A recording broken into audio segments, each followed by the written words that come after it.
ರಕ್ಷಿತಾ ಒಂದು ಮನೆ ತಗೊಂಡಿದ್ದಾರೆ, ತಮ್ಮ ಸ್ವಂತ ಸಂಪಾದನೆಯಲ್ಲಿ ಮನೆ ತಗೊಂಡು, ಪ್ರತಿಯೊಬ್ಬರಿಗೂ ಕೂಡ ಕನಸು ಒಂದು ಮನೆ ಕಟ್ಟಬೇಕು, ಮನೆ ತಗೊಳ್ಬೇಕು ಅನ್ನೋದು. ಈ ಕಾಲದಲ್ಲಂತೂ ಅದು ಎಷ್ಟು ಕಷ್ಟ ಇದೆ ಅಂತ ನಾವು ನೋಡಿದ್ದೀವಿ. ತಮ್ಗೆ ಎಷ್ಟು ಸ್ಟ್ರಗಲ್ ಇತ್ತು ಆ ಮನೆ ತಗೊಳ್ಬೇಕಿದ್ರೆ? ಮುಂಬೈಯಲ್ಲಿ ಮನೆ ತಗೊಂಡಿರೋ. ಮ್ಯಾಮ್ ಆ್ಯಕ್ಚುಲಿ ಸ್ಟ್ರಗಲ್ ಅಂತ ಎಂತ ಹೇಳಿ ನಾನು ನಿಮಗೆ, ಅಂದರೆ ನಾನು ಯೂಟ್ಯೂಬ್ ನಿಮಗೆ ಮಾನಿಟೈಸೇಷನ್ ಹಣ ನಿಮಗೆ ಇಷ್ಟು ಅಂದರೆ ಕ್ವಿಕ್ ಮನಿ ಕೂಡ ಅಲ್ಲ. ಯಾಕೆಂದರೆ ನಾನು ನಿಮಗೆ ಹೇಳಲಿಕ್ಕೆ ಇದ್ದರೆ 1,000 ವ್ಯೂಸ್ ಬಂದರೆ 70 ರೂಪೀಸ್ ಅಷ್ಟೇ, 70 ರೂಪೀಸ್ ಚಿಲ್ಲರಿ. ಸೊ ಅದೇ ವ್ಯೂಸ್ ಕ್ಯಾಲ್ಕುಲೇಟ್ ಆಗಿ ಮನೆ ಕ್ಯಾಲ್ಕುಲೇಟ್ ಮಾಡಿ ಹಣ ಅಮೌಂಟ್ ಸ್ವಲ್ಪ ಹೀಗೆ ದೊಡ್ಡ ಆಗುತ್ತೆ. ಓಕೆ, ಸೊ ಅದೇ ವಿಡಿಯೋ ವ್ಯೂಸ್ ಮೇಲೆ ಡಿಪೆಂಡ್ ಆಗುತ್ತೆ. ಓಕೆನಾ, ಎಲ್ಲ ವಿಡಿಯೋ ಓಡುತ್ತೆ ಅಂತ ನಿಮಗೆ ಹೇಳಲಿಕ್ಕೆ ಆಗಲ್ಲ. ಯಾಕೆಂದರೆ ನಿಮಗೆ ಗೊತ್ತಿಲ್ಲ ಆ ವಿಡಿಯೋಲಿ ನಿಮ್ಮ ಸ್ಟ್ರಗಲ್ಸ್ ಆಗಲಿ, ನೀವು ತುಂಬ ಮಾತಾಡ್ತೀರಾ ಆ ವಿಡಿಯೋಲಿ. ಮೇ ಬಿ ನೀವು ಅಲ್ಲಿ ಆ ವಿಡಿಯೋಲಿ 3,000 ರೂಪೀಸ್ ಒಂದು ಖರ್ಚು ಮಾಡಿದ್ದೀರಾ, ಮೇ ಬಿ ನಿಮಗೆ ಆ ವಿಡಿಯೋಲಿ 500 ರೂಪೀಸ್ ಕೂಡ ಸಿಗ್ಬೋದು.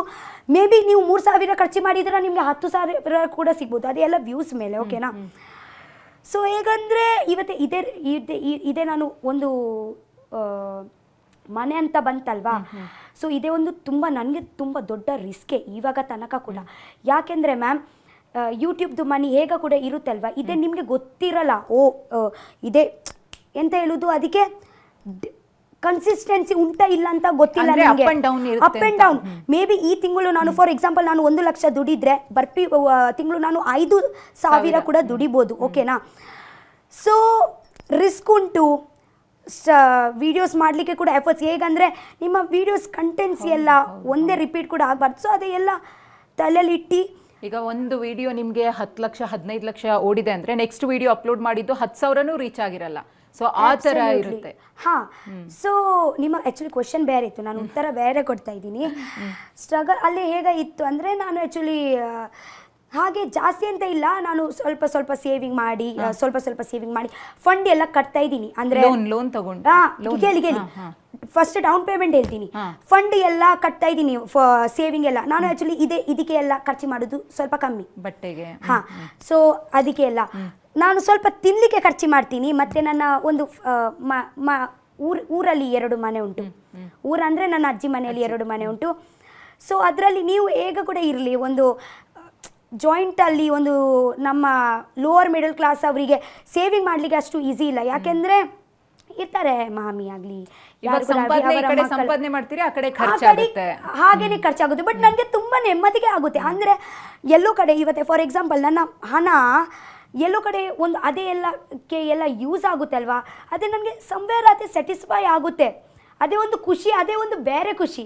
ಅದೇ ನಿಮಗೆ ಗೊತ್ತುಂಟಲ್ವಾ, ಇವತ್ತು ಎಲ್ಲ ನನಗೆ ಇಲ್ಲಿ ಹೇಳಲಿಕ್ಕೆ ಆಗಲ್ಲ. ಬಟ್ ಇಲ್ಲಿ ಹಾಕಿ ನೀವು ನೋಡಿದ್ರೆ ಅವರಿಗೆ ಬೇರೆಯವರ ಮುಖದಲ್ಲಿ ಒಂದು ಬಂದರೆ, ನೆಕ್ಸ್ಟ್ ಟೈಮ್ ನೀವು ಅವರ ಮನೆಯಲ್ಲಿ ಹೋಗಿ ರಕ್ಷಿತಾ ಬಾ ಮನೆಗೆ, ಒಂದು ಅವರ ಮುಖ ನೋಡಿ ನಿಮಗೆ ಗೊತ್ತಾಗುತ್ತೆ.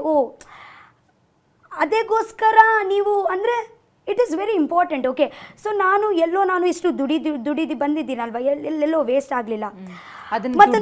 ಸ್ವಲ್ಪ ಸೇವ್ ಮಾಡಿ ನಾನು ಡೌನ್ ಪೇಮೆಂಟ್ ನಾನು ಫುಲ್ಲು ಯೂಟ್ಯೂಬಿಂದನೇ ಮಾಡಿದ್ದೀನಿ. Down payment. ಓಕೆ, ಮನೆ ತಗೊಳ್ಳ ನಂತರ ನೀವು ಒಂದು ಫಾರ್ ಎಕ್ಸಾಂಪಲ್ 15 ಲಕ್ಷ ಅನ್ಕೊಳ್ಳಿ ಡೌನ್ ಪೇಮೆಂಟ್ ಅಂತ. ಬಟ್ 15 ಲಕ್ಷ ಅನ್ಕೊಳ್ತೀರಾ, ಹೋಗ್ತೀರಾ. ಬಟ್ ಹೋದ ನಂತರನೇ ನಿಮಗೆ ಗೊತ್ತಾಗೋದು, ಬಿಲ್ಡರ್ ಹೇಳ್ತಾರೆ ಮತ್ತು ಪೊಸೆಷನ್ಗೆ ಬೇಕು, ಹಾಂ, ಮತ್ತು ಮೇಂಟೆನೆನ್ಸ್ಗೆ ಬೇಕು, ಒಂದು 18 ತಿಂಗಳದು ಒಟ್ಟಾಗಿ ಮೇಂಟೆನೆನ್ಸ್ ಕಟ್ಟಬೇಕು, ಲಿಫ್ಟಿಂಗ್ ಪ್ರೊಸೆಸ್ ಎಲ್ಲ ಇರುತ್ತೆ, ಅದೇ ಮೇಂಟೆನೆನ್ಸ್, ಇದೇ ಮೇಂಟೆನೆನ್ಸ್, ಇದೇ ಫೀಸ್ 15 ಇಂದ 35 ಆಗುತ್ತೆ. ಸೊ ಆ ಟೈಮಲ್ಲಿ ಎಂತ ಆಗುತ್ತೆ ಅಂದರೆ ನಿಮಗೆ ರಪ ಕೈಯಲ್ಲಿ ದುಡ್ಡು ಬೇಕು, ಹಾಂ, ರಪ ಮಾಡಬೇಕು. ಸೊ ಎಂತಾಯಿತು ಅಂದರೆ, ನಾನು ಒಂದು ಸತಿ ಆ ಮನೆಗೆ ಪರ್ಚೇಸ್ ಮಾಡಲಿಕ್ಕೆ ಒಂದು ನಿರ್ಧಾರ ತೊಗೊಳಿದ್ದೀನಲ್ವ, ಅಲ್ಲಿಂದ ಸ್ವಲ್ಪ ಟೈಮು ನನಗೆ ಎಷ್ಟು ಇದ್ದಿದ್ದರೆ ಕಂಪ್ಲೀಟ್ ಆಗುವ ತನಕ ನನಗೆ ಹೇಗಾಯಿತು ಅಂದರೆ ಕಂಪ್ಲೀಟ್ ಆಗಬೇಕು. And it was not easy. ಹೌದು. ಹಾಂ, ಮತ್ತು ಯೂಟ್ಯೂಬ್ ಫೀಲ್ಡಲ್ಲಿ ಕೂಡ ಇವತ್ತು ಹಾಂ, ಸೊ ಡೌನ್ ಪೇಮೆಂಟ್ ಆಯಿತು, ಆಗ ನಂತರ ಫುಲ್ ಲೋನ್ ಮಾಡಿ ಇವಾಗಲೂ ತೀರಿಸ್ತಾ ಇದ್ದೀರಾ? ಆಬ್ವಿಯಸ್ಲಿ ತೀರಿಸ್ತಾ ಇದ್ದೀನಿ. ಇವಾಗ ತಾವು ಹೇಳ್ತೀವಿ